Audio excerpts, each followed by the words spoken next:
आइए हम लोग आगे के वचनों में जाने से पहले इस गीत को गाएंगे और परमेश्वर की आराधना करेंगे। जीवन जल का सोता तू बहता जाता है, जीवन जल का सोता तू बहता जाता है, निर्जल भूमि पर मैं बरसाता है, निर्जल भूमि पर मैं बरसाता है।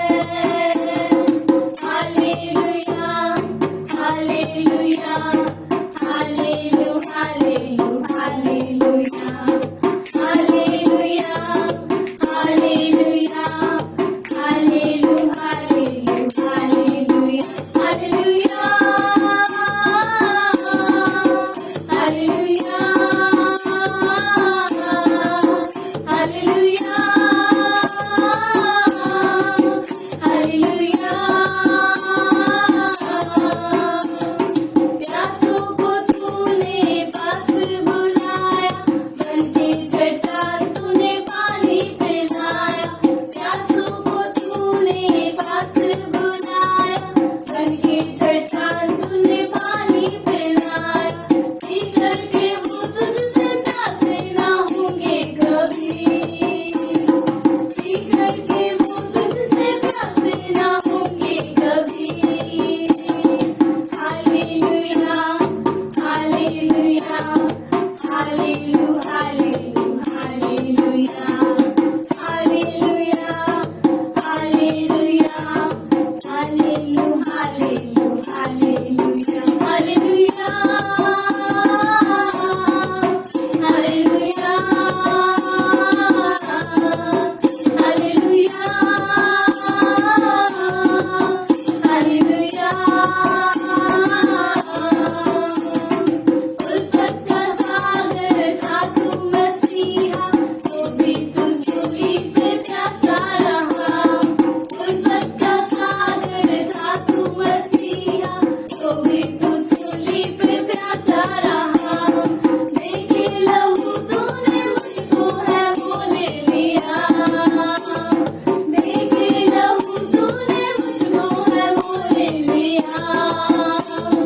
Hallelujah hallelujah hallelu hallelu hallelujah hallelujah hallelujah hallelu hallelu hallelujah hallelujah hallelujah hallelujah. जीवन जैसा सोता तू बहता जाता है, जीवन जैसा सोता तू बहता जाता है, निर्जल भूमि पर मैं बरसाता है, निर्जल भूमि पर मैं बरसाता है। Hallelujah hallelujah hallelu hallelu hallelujah hallelujah hallelujah hallelu hallelu hallelujah hallelujah hallelujah hallelujah hallelujah.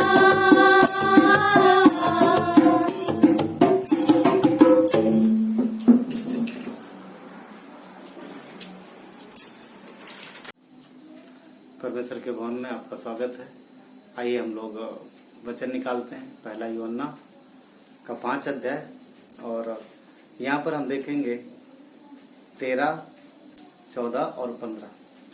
तो 13 में इस प्रकार लिखा है, मैंने तुम्हें जो परमेश्वर के पुत्र के नाम पर विश्वास करते हो इसलिए लिखा है कि जानो कि अनंत जीवन तुम्हारा है। तो यहाँ पर परमेश्वर अनंत जीवन के विषय में बात कर रहा है। वचन 14 इस प्रकार कहता है, और हमें उसके सामने हियाव होता है वो ये है कि यदि हम उसकी इच्छा के अनुसार कुछ मांगते हैं तो वो हमारी सुनता है। जब हम जानते हैं कि जो कुछ हम मांगते हैं वो हमारी सुनता है, तो ये भी कि जो कुछ हमने उससे मांगा है वो पाया है। आइए प्रार्थना करते हैं। प्यारे पिता परमेश्वर, धन्यवाद देते हैं, आपकी महिमा करते हैं परमेश्वर, आपके नाम को ऊंचा उठाते पिता। प्रभु यीशु इस संदेश को आपके हाथों में सौंपते परमेश्वर। पिता आप अगुवाई करो परमेश्वर, और प्रभु जो लोग देख रहे हैं पिता, हम प्रार्थना करते हैं उनको भी आशीष दो और उन्हें अपने वचन में प्रभु सामर्थ्य बनाओ, मजबूत बनाओ, प्रभु बढ़ाओ आपके जीवन में पिता। धन्यवाद देते हैं, आपकी महिमा करते हैं प्रभु यीशु के नाम से, आमीन आमीन। तो इस ऑनलाइन सभा में स्वागत है। यहाँ पर हम लोगों ने वचन पढ़ा। 13 कहता है कि जो मैंने तुम्हें जो परमेश्वर के पुत्र के नाम पर विश्वास करते हो, इसलिए लिखा है कि तुम अनंत जीवन तुम्हारा है। यहाँ पर अनंत जीवन के विषय में बात करता है, लाइफ के विषय में बात करता है, जीवन में। और आज जिस विषय में बात करेंगे हम लोग जीवन के विषय में, कि जो मनुष्य का जो जीवन है वो परमेश्वर के हाथ में है, और मन इंसानों के जीवन को परमेश्वर संभालता है और परमेश्वर चलाता है, और परमेश्वर वो जीवन की अगुवाई करता है और अच्छा करता है यदि हम उसके वचन के अनुसार चलते हैं। तो जीवन का स्रोत परमेश्वर है। जीवन का स्रोत परमेश्वर है, और स्रोत एक महत्वपूर्ण बात है। चाहे जिस चीज का हो स्रोत, चाहे जिस चीज का हो, वो बहुत महत्वपूर्ण होता है। चाहे वो हमारे रोज में दैनिक जीवन में जो लगने वाली चीजें हैं, चाहे वो हवा हो या पानी हो या बिजली हो या धूप हो या धन हो या फिर जीवन, स्रोत हर चीज का जरूरी है, इम्पोर्टेंट स्रोत है। स्रोत इम्पोर्टेंट क्यों? क्योंकि वहां से वो चीजें आती हैं, वहां से वो चीजें निकलती हैं, वहां से वो चीजें संभाली जाती हैं, राइट। तो स्रोत हर एक चीज का बहुत जरूरी है। आज मनुष्य इतना बुद्धिमान हो गया है कि उसने बहुत सी चीजों का स्रोत का पता लगा लिया है, और बहुत सी चीजों का स्रोत उसने खुद से बना लिया है। तो इंसान ने ऐसा किया है, कर लिया है। आज मनुष्य जीवन संबंधित सारी चीजों के स्रोत पर नियंत्रण पाने की कोशिश में है, जिससे अपने जीवन के विषय में सुरक्षित हो सके, क्योंकि मनुष्य का जीवन आज असुरक्षित और छोटा होता जा रहा है। अनेक बीमारियां, प्रदूषण, प्राकृतिक आपदाएं, महंगाई, बढ़ता खर्च इत्यादि बातें परमेश्वर को, मनुष्य को तकलीफ दे रही है। परमेश्वर के लोगों के जीवन में भी इसका असर पड़ रहा है। ये बातें जो डरा रही हैं, ये बातें जो इंसानों को डरा रही है, और वो इंसान इन बातों से अपने आप को सुरक्षित रखने की कोशिश करता है, परंतु वो नाकाम होता जाता है। अपने जीवन को सुरक्षित रखने की कोशिश कर रहा है, अपने जीवन को संभालने की कोशिश कर रहा है, परंतु उसके पास कामयाबी तो नहीं मिल रही है, परंतु नाकामयाबी जरूर मिल रही है। कई बार उसे लगता है कि उसने काफी कुछ पा लिया है, परंतु फिर उसको दिखता है कि वो खाली हाथ है, उसे कुछ नहीं मिला है। जो उसने पाया था, जो उसे लगा कि उसने बहुत कुछ पा लिया है, परंतु अंत में निष्कर्ष पे पहुंचता है कि उसके पास कुछ भी नहीं। आज इंसान के पास जीवन जीने की वस्तुएं हैं, उसके पास जीवन जीने के कई सारे साधन हैं, बहुत सारी चीजें हैं, इसके बावजूद भी उसके पास कुछ नहीं है। उसके पास कुछ नहीं है। उसने अपने जीवन को सुरक्षित रखने के लिए, जीवन को आरामदेह बनाने के लिए, जीवन को और बेहतर बनाने के लिए बहुत कुछ कोशिश की है, और बहुत सारी चीजों का आविष्कार किया है, बहुत सारी चीजों को प्राप्त करने में सफलता हासिल की है, परंतु इसके बावजूद भी उसका जीवन जो है असुरक्षित है, और वो आशाहीन है, और वो कठिनाई और तकलीफ से भरा है, और निराशा और दर्द से भरा है। ये क्यों हो रहा? क्योंकि इंसान ने जो कोशिश की है, वो कोशिश उसकी स्वयं की ओर से, ना कि उसकी ओर से जिसने उसे जीवन दिया और जो उस जीवन देने वाले की मर्जी है उसके ना उसके अनुसार है। तो इंसान की हर एक कोशिश उसके जीवन को सुरक्षित तो नहीं कर सकी, परंतु जीवन को उसने छोटा जरूर कर दिया। बड़ा जीवन था, बड़ा लाइफ था, छोटा जरूर कर दिया। आज मनुष्य का जीवन बहुत कम हो गया। ये दुख की बात है कि मनुष्य के जीवन का स्रोत मनुष्य को नहीं मिला और ढूंढ नहीं पाया।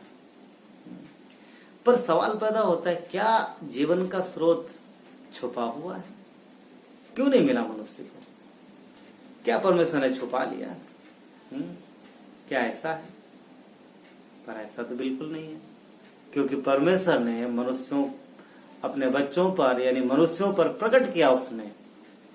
उसने प्रकट किया, क्योंकि जीवन का स्रोत उसने इंसानों से छुपाया नहीं, उसने इंसानों पर प्रकट किया।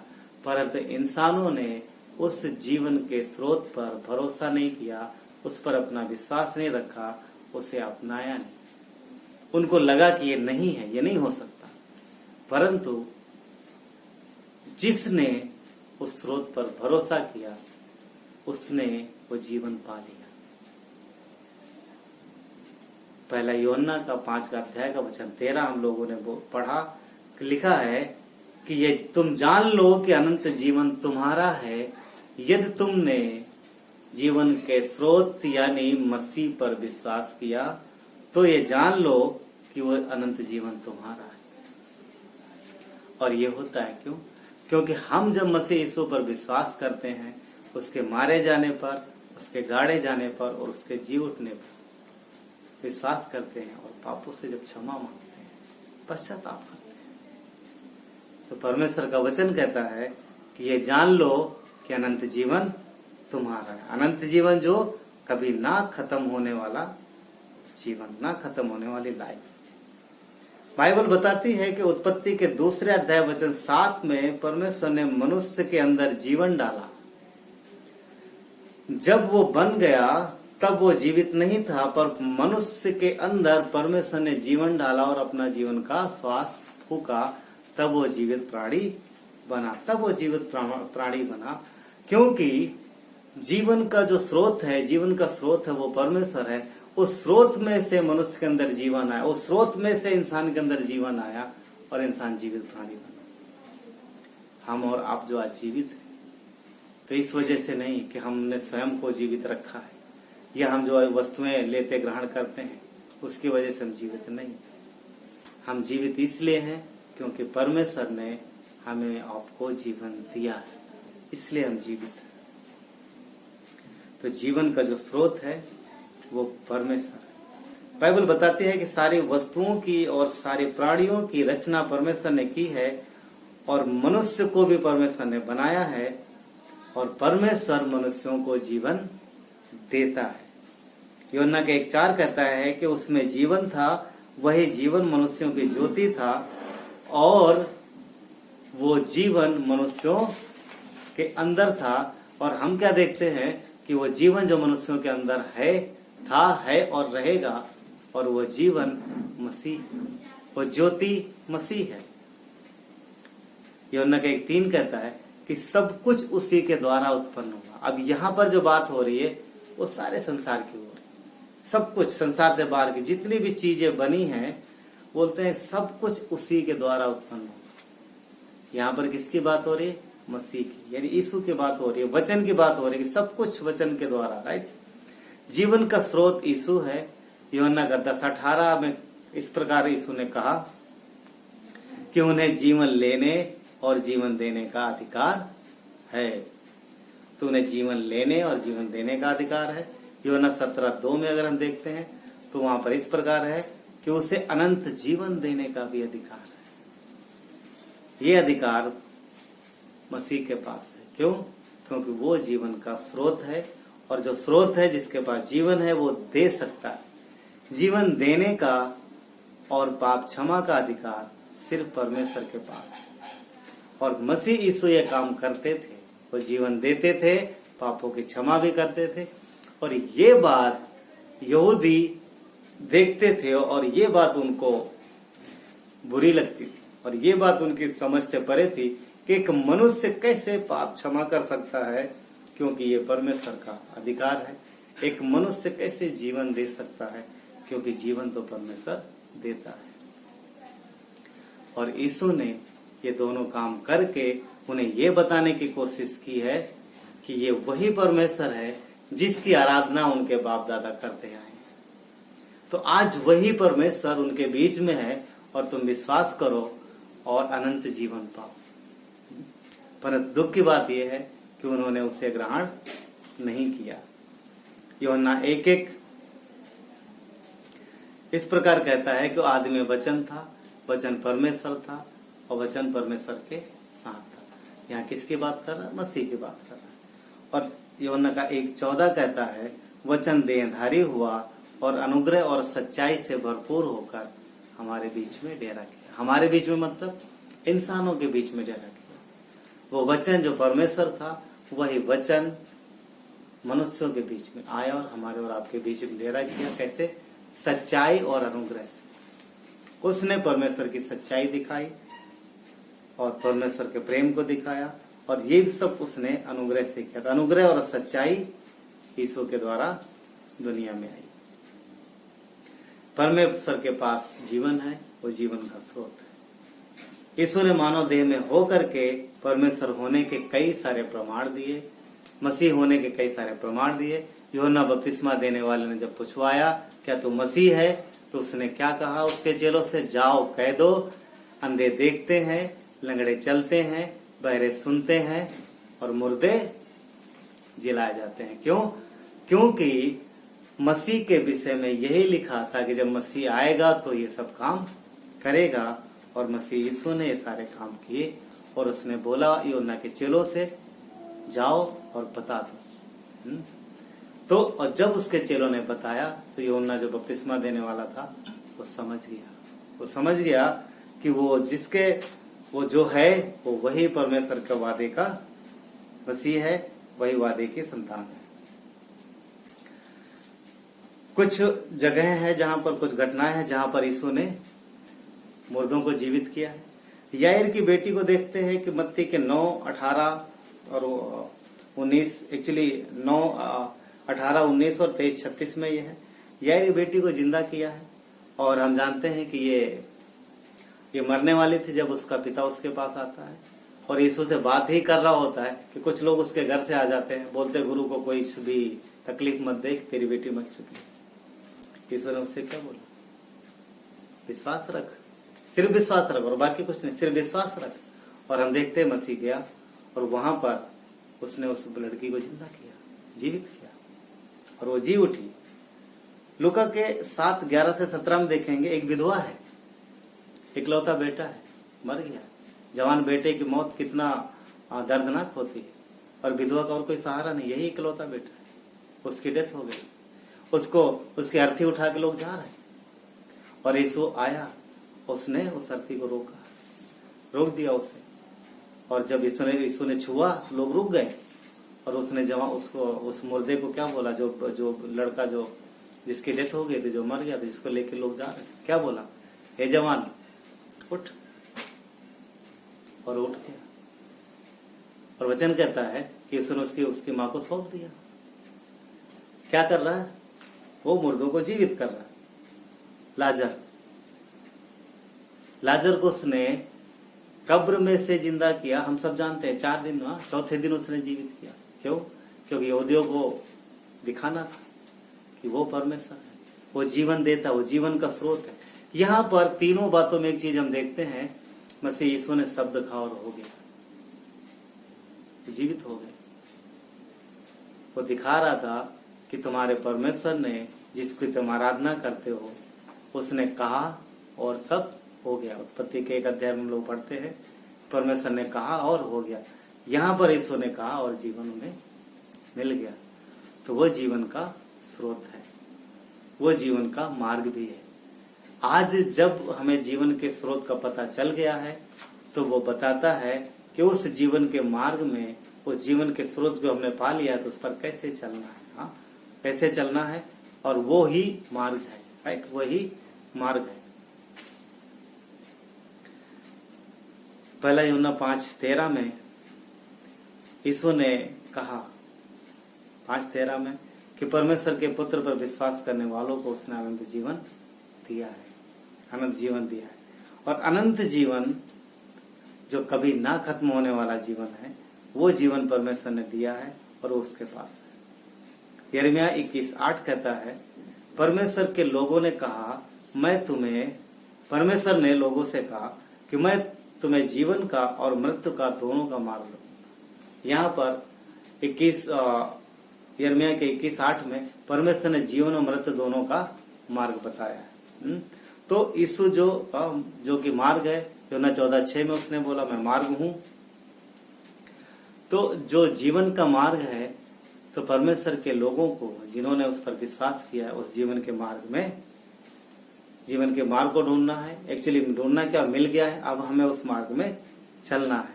ठीक है, जीवन के मार्ग में चलना है। भजन संहिता 32:8 कहता है, मैं तुझे बुद्धि दूंगा और जिस मार्ग में तुझे चलना होगा उसमें तेरी अगुवाई करूंगा। मैं तुझ पर कृपा दृष्टि रखूंगा और सम्मति दिया करूंगा।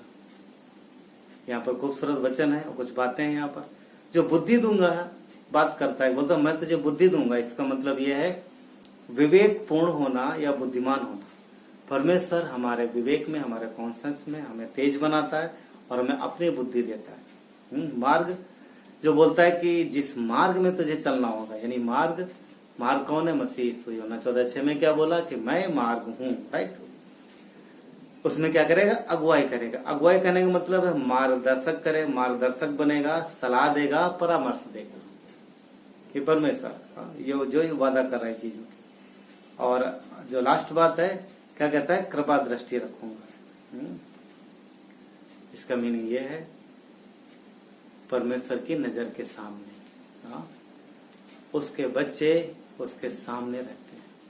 परमेश्वर कभी हमें अपनी आंखों से ओझल नहीं करता, हम हमेशा उसके सामने रहते हैं।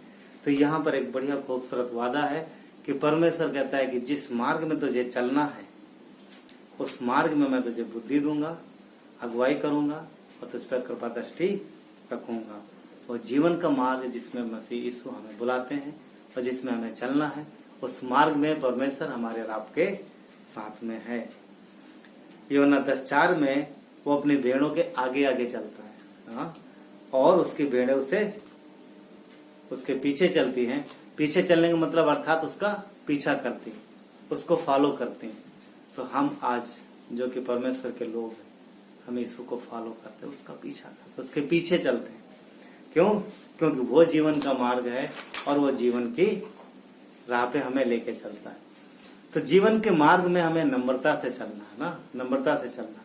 उसने अपने लोगों को भेड़ों का चित्रण दिया ना, भेड़ों के विषय में बात की कि तुम मेरी भेड़े हो। तो भेड़ों का एक चित्र है और भेड़ जो जानवर है वो नम्रता का प्रतीक है। वो नम्र रहता है और वो अपने चरवाहे का पीछा करता है।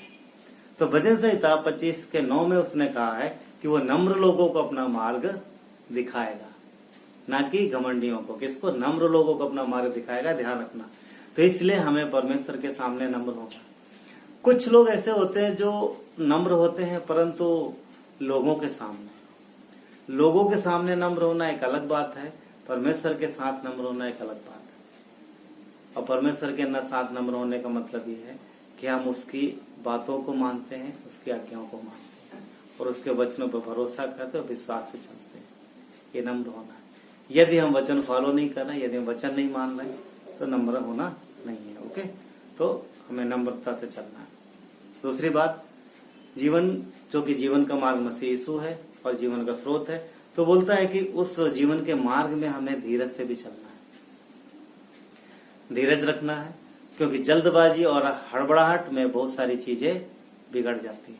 और जब इंसान जल्दबाजी करता है तो ध्यान रहे, शैतान ऐसे मौके की ताक में रहता है कि कब आप जल्दबाजी करो, कब आप हड़बड़ाओ और कब आपको वो क्या करेगा? एक विचार देगा।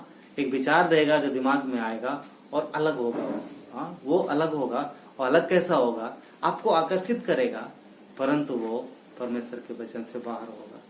तो जल्दबाजी नहीं करना, धीरज रखना है, क्योंकि परमेश्वर हमेशा समय पर रहता है। आपको लग सकता है क्या, अरे बहुत लेट हो रहा, कैसे करेंगे, ये चीजें इतने दिन से मांग रहे नहीं कुछ हो रहा, कब से तो मांग रहे प्रभु, कब देगा तू।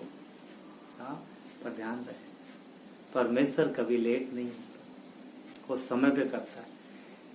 हम और आप इस समय, इस आज के समय में रहेंगे धरती पर, ये उसी ने निर्धारित किया। हम और आप अपनी मर्जी से धरती पे नहीं आए। वो जो भी करता है समय पे करता है, और वो हमेशा टाइम पे रहता है। इसलिए परमेश्वर के ऊपर विश्वास रखना है और धीरज रखना है, हड़बड़ाहट नहीं करना है। भजन संहिता 40:1 में कहता है, मैं धीरज से यहोवा के बाट जोहता रहा और उसने मेरी ओर झुककर मेरी दुहाई सुन ली।